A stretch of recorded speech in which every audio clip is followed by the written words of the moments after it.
So first, we better talk about what I mean when I say 5 games that are better. A lot of people will comment on my videos and they'll say, you can't say that one game is better than another. It depends on the person. And that's true. In fact, when I rate games, I rate them on 5 attributes: theme, mechanics, components, strategy, and complexity.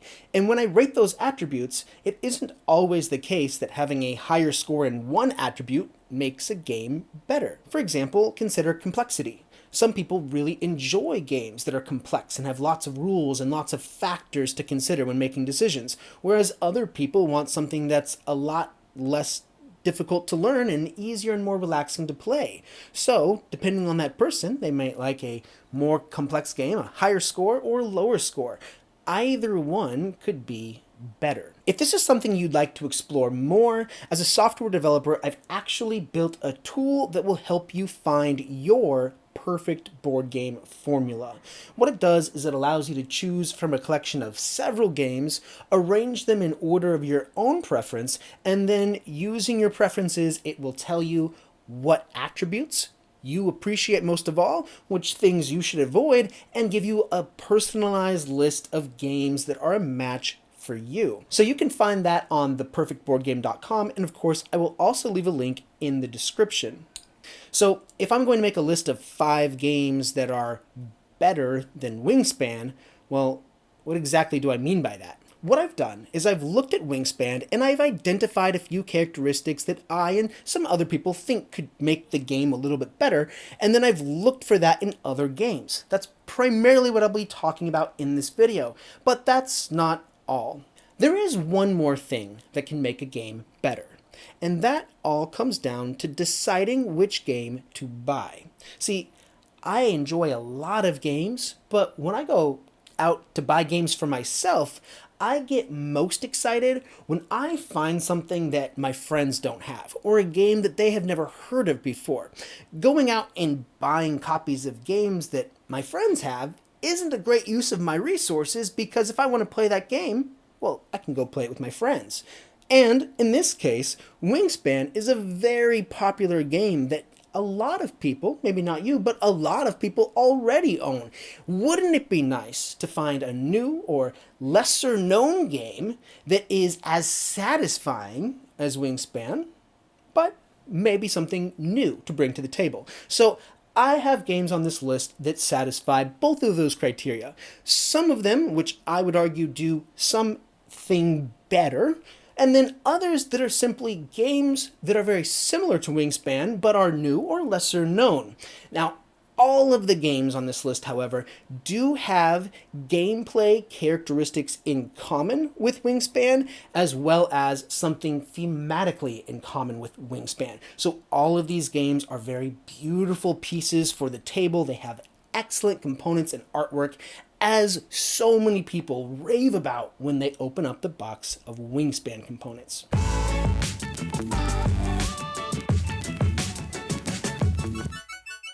The first game on this list is a game that I would describe is in the same flavor as Wingspan.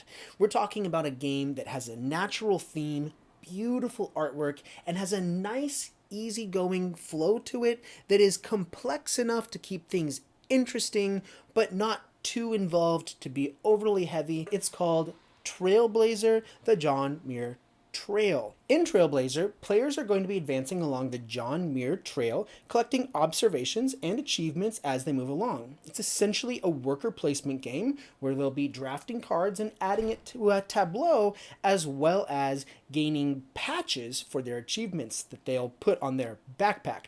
Kind of like putting birds in your portfolio in Wingspan. But as you acquire more patches or achievements, then actions that you'll take later in the game will be augmented and improved, and you'll have many resources that you'll be managing in order to make sure that you can continue your progress along the trail. But more than anything else, Trailblazer: The John Muir Trail is just so satisfying in its artistic and natural beauty.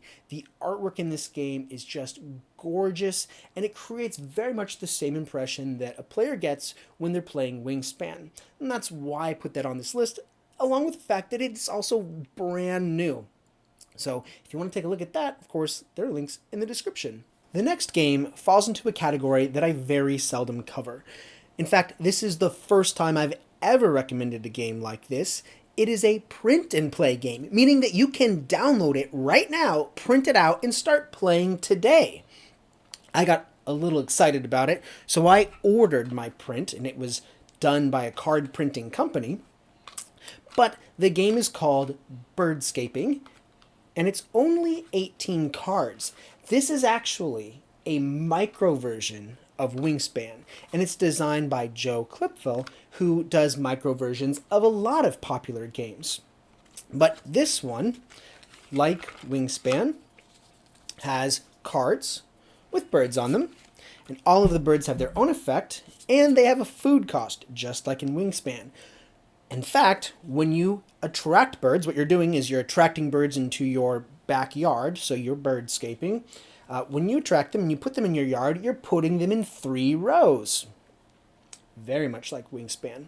But the big difference is they've trimmed down the deck to just 18 cards, and they've given each card multiple purposes. So every card serves as the bird that's depicted on it, as well as something for food.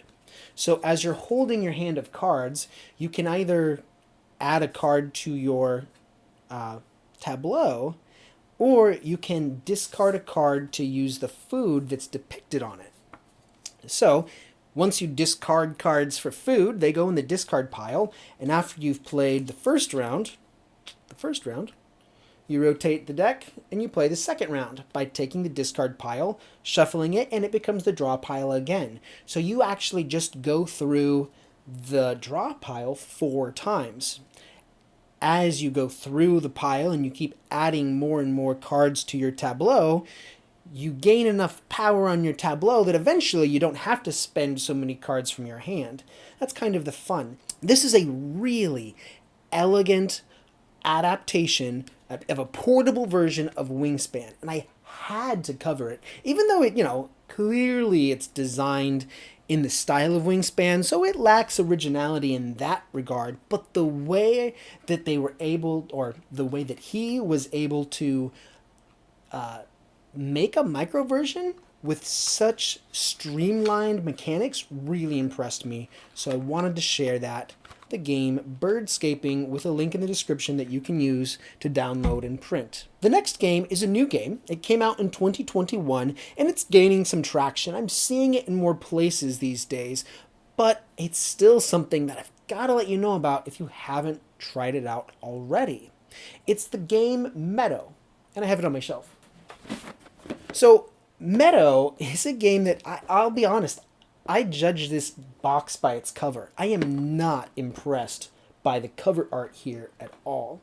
I just don't like the layout or the font or something about it. But anyway, I saw that it was a card game. I like games that have a little bit more complexity usually. But when I was doing the research from this video, I finally decided to take a closer look at Meadow, and wow. This is a card drafting game, and much like Wingspan, you're drafting cards of animals that would belong in a habitat. You're putting them in a tableau in front of you, and all of those cards are giving you some sort of benefit that helps you get more cards as the game gets played. So a little bit of an engine builder, a little bit of this card collection mechanic, as well as satisfying various objectives. But the way this one was done, I thought was really innovative. I'm very accustomed to card drafting games where you draft cards in a line. Normally you pick up the card, and then after you do, the line slides down and fills up the spaces. But in this game, you're drafting from a grid. The way you draft from a grid is you have these tiles, you place them along a row or a column, and the tile that you place has a number on it. You get to pick up the card that is that distance away from the tile you place, and you're blocking that row or column from somebody else's tile. So there is some really interesting competition because you're competing for the sides of this grid to get the cards that are easiest for you to build. Or if you can't or don't want to take a card from the grid, you can use the secondary action on your tile by placing it over by the campfire. And when you do this, there are several actions such as being able to build 2 cards in one turn, or drawing cards from one of the decks, or taking some landscape tokens, a few different things that you can do to improve your position. So at the end of the game, you're going to have collected victory points for landscapes, found items, and the animals that you've added to your tableau. So that may sound a lot like Wingspan. What really makes this game better? One of the things that I really enjoy about Meadow is the connection between the cards that you place. Every card that you get is going to require some food or resources in order to survive in your meadow. So before you can add that card to your meadow, you have to have cards that will support it in the ecosystem. And all of this is really, really intuitive. Like, for example, if you wanted to add a bird to your meadow, that bird might require a tree and an insect, which means you're going to have to build those cards first. And then once you've added your bird to that meadow, it consumes the insect. And so if you want to add more birds or other spiders or frogs or any other animal that needs to eat insects, you're going to have to keep adding those. So you start building your meadow with just ground tiles, just different kinds of landscapes and very, very basic bottom of the food chain type creatures. And from there, you start adding things that are a little higher on the food chain and worth a little bit more victory points. Eventually, you're adding mammals or even predators and birds of prey. So there's a really nice chaining effect, and the chaining effect plays nicely with your intuition on how things should work. The next game on this list is better than Wingspan and better than Meadow, because both of those games still have one thing that I don't find quite satisfying. It's that mechanically the games are just kind of slow.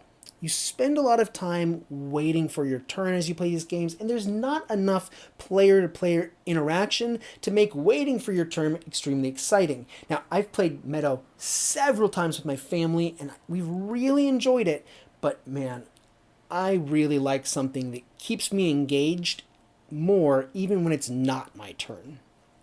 Now, this game does that, and this game is still stunning and has a natural theme.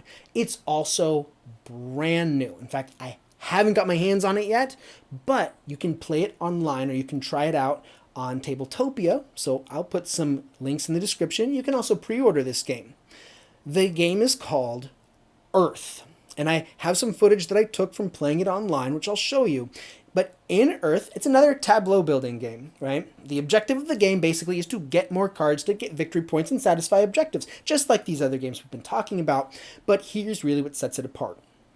First, you are going to be managing just your own island. And so you start the game with geographic and climate characteristics about your island, as well as some objectives about your ecosystem. And gameplay is going to go by players taking a turn being the active player. So when you're the active player, you can choose one of 4 actions.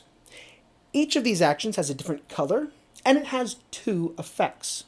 The first effect is the effect that applies to you, and the second effect is what applies to everybody else. So on everyone's turn, everyone else will always be doing something. It'll be a minor effect for them, much like Puerto Rico or San Juan. So you choose your action, and simultaneously everybody performs the secondary action, and then everyone gets to trigger the cards in their tableau that match the color of the action that was chosen. So you choose the red action, and you can trigger all of your red cards. There is a really interesting catch about the cards you trigger. You have to trigger them going from top to bottom, left to right. So you go through and you're chaining these effects, but the position of the cards actually matters. It matters for what you can do on your turn, and it matters for objectives that you're trying to satisfy. So ultimately, you keep playing this way with people taking an action, it triggering something for everybody else, as well as the cards that they've built during the game, and you're trying to compete for a few objectives that are public to everybody, as well as a few private objectives, and conditions on the cards you've built. So really excited and thrilled to find this game. Definitely going to be a great one for anybody who loves Wingspan but is also kind of bothered by the slow pace of the game. So that is Earth. Before I give you my final recommendation of the 5 games that are better than Wingspan, I wanted to do a few honorable mentions. I'll go through these games quickly, but they may be worth taking a look at. The first is Ark Nova. This is another game. In this one, you're building a zoo and you're putting animals into their exhibits. It's an excellent game. It is much more complex than Wingspan, and it's already very popular, so I didn't want to feature it on this list, but if you haven't tried it, it is a game that I do recommend, and I have done a video about it. The next is a game called Canopy. Canopy is another stunning tableau building game, but it is only for 2 players, and I left that one off in favor of Birdscaping, which is a 2-player game itself. Before I learned about the game Earth, another recommendation I was going to put on this list is Kanagawa.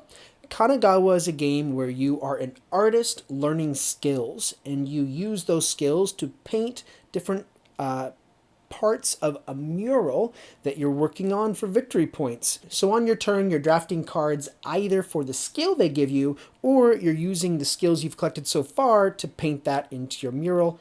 Beautiful game, Kanagawa. The next game is actually more of a dishonorable mention. It's a game that I would not recommend, or I might feature it on a list of games, of 5 games that are worse than Everdell. I feel bad saying that, but I can't help it. The game looks like it was made to be compared to Wingspan, and so I looked at it and I was really disappointed. It's called Birdwatcher. Now, Birdwatcher, much like Wingspan, is a game where you get points by collecting birds. You're like a photographer. But a huge problem with this game is that you actually are incentivized to get birds that are the same type of bird. You actually have a deck of cards with multiple copies of the same bird, and you want multiple copies. So whereas in Wingspan, you want a diversity of birds, that makes a lot of sense. In this game, you could actually do better if you have fewer birds. That doesn't work for me. Also, you're a photographer, and when you take a bird's picture, presumably, that bird flies into your portfolio, like it leaves the tree where it was at. Well, how does that make sense? That seems more like bird taxidermy. So thematically, mechanically, there was so much about this game that just irked me, and I would not recommend it. I don't do a lot of really bad reviews, but man, very disappointed. Not a game I would recommend. And given that it's an attractive bird game, I thought I would let you know. However, I do have an alternative about photography that I think some photography enthusiasts would love. Now, not really my game, I've got to say, but oh man, this is what a photography theme looks like. The game is called Redwood. And during the game, you are actually positioning yourself and using cameras with different lenses in order to take in a view, and you'll get points for what you can fit into your photograph. Now, the animals in the environment, they don't fly into your camera like they do inside of Birdwatcher, but you get points from the pictures you take. Just a gorgeous implementation of a game about photography. A little too like technical with like the moving and it's not really my style of game, but gosh, if you haven't heard of it, you might really want to take a look at Redwood. So that is my list of honorable mentions. Now let's get to the number 1 recommendation for a game that is better than Wingspan. Now before I show you the game, I've got to preface by saying that this game is surely the least like Wingspan in how you actually play. It has a very different weight, whereas Wingspan probably has a complexity of about 4. This one has a complexity of about 2. Very simple game. If you wanted something that has the same level of involvement, same duration, I would recommend Earth or Meadow. But the thing about this game is that we've already had so much fun playing it, and I only found it because I was doing research for this video, yet we have played it, we love it, We're going to play this game until all of the cards are worn out and we run out of score pads. We love this game. No matter how simple it is, if a game is fun, I don't have a complexity bias. I'm not only playing complex games. I love simple games too. And if you can get behind that, then this is truly the best game on this list. It's called Birds of a Feather. So, Birds of a Feather is another bird collection game because I wanted to be consistent with the theme. Like I said, the game is very simple, so I can go ahead and tell you all of the rules right now. It plays for 2 to 7 players, although there's a slight variant for 2 or 3 players. And for each game, all of the cards are going to be dealt. So a player is going to be holding their cards, and every single card has a bird on it and an environment. So this is the black-throated sparrow that lives in the desert. Now the players are going to be playing and revealing their cards simultaneously, and the card they play represents the environment they go to for bird watching. So if I played this card, it means I'm going to the desert. We flip it over, and then immediately every player scores for all revealed birds in the environment that they played. So if I played the desert, I would score the black-throated sparrow as well as any other desert birds that have been played. Now, all of those cards get moved into the center of the table, and you go to the next round. The next round, you play another card from your hand. It's exactly the same as the previous round, but now and for the rest of the game, you will score for the birds that were played as well as the birds that were played in the previous round. So for example, another player might want to score the points for the desert. So they play a desert bird, and they score everyone else's desert bird and my desert bird. After that, the cards in the center of the table, they fly away. The new cards move in. We do another round. Now, every round is exactly like that. There's a scoring card. Everyone gets to keep track of what birds they've seen. There's one other change about the rule, which is that some birds are the predatorial birds. They are the raptors. If you play a raptor, then the raptor scares away all the birds in its environment. So this one in the forest would scare away any other forest birds that were left behind. So you can do that if you're trying to prevent your opponents from collecting birds that were played earlier in the game. That's the whole thing. You get scored based on different kinds of birds you've collected. If you get a full set of one environment, that's worth more points, and it plays very quickly. We're talking less than 15 minutes. It's such a light game, it's such an enjoyable game, and thematically, I think this game is so just beautifully done. It makes so much sense. You're playing a card to go to a certain environment because you're hearing about the birds that are there. When you get the bird, you don't take it because you're just observing it. I love that it captures the nature of observing birds. And it's gorgeous.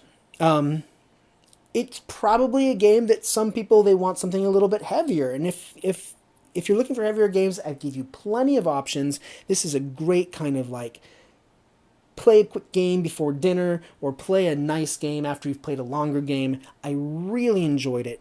Birds of a Feather, my #1 recommendation for a game that is better than Wingspan. So, I hope that you found these recommendations useful. If you'd like to check out more, you can always go to The Perfect Board Game, where in addition to that quiz that I mentioned earlier in the video, you can also look up the editor recommendations. Now, as of today, I'm going to be adding my recommendations for games that are better than other games out there, with notes on each one. So you can take a look at that. And I hope that I'll see you next time. Take care. Bye-bye.